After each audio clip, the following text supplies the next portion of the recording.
टमाटर टमाटर टमाटर, हर तरफ टमाटरों का शोर है। तो ऐसे में हमने सोचा कि हम भी टमाटरों की कुछ बात करें।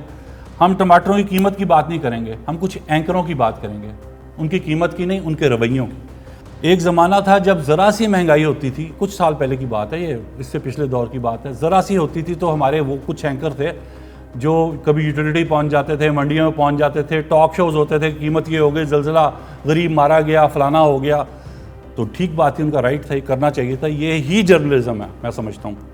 लेकिन अब सूरत हाल ये है कि अब वो कीमतें जो उस वक्त 5 से 10 होती थी, या 5 से 100 होती हैं, 100 से 500 होती हैं, 500 से 1000 होती हैं, उनको सांप सूंघा हुआ है। उनको पता ही नहीं है, वो पाकिस्तान में शायद है ही नहीं, वो दाएं बाएं की इधर उधर की गुफ्तगू करते रहते हैं। उन एंकर्स को सब जानते हैं, आप भी जानते हैं, मैं भी जानता हूँ, इसलिए उनका नाम लेने की ज़रूरत नहीं है। खुदा के लिए 2-4 प्रोग्राम कीजिए, उसका कम से कम ये फ़ायदा होगा कि हमारी जो वज़ीर इत्तलात हैं जिस वक्त पंजाब की, वो बड़े धड़ल्ले से कह रही हैं कि पता नहीं क्या फिगर दे रही हैं, 10 साल, 20 साल, 50 साल, मुझे अब याद नहीं है, कुछ भी कह सकती हैं वो। तो वो कह रही हैं कि 100 साल तारीख में इस वक्त महंगाई कम तरीन सतह पे है, और धड़ल्ले से कह रही हैं, क्योंकि आप लोग चुप हैं।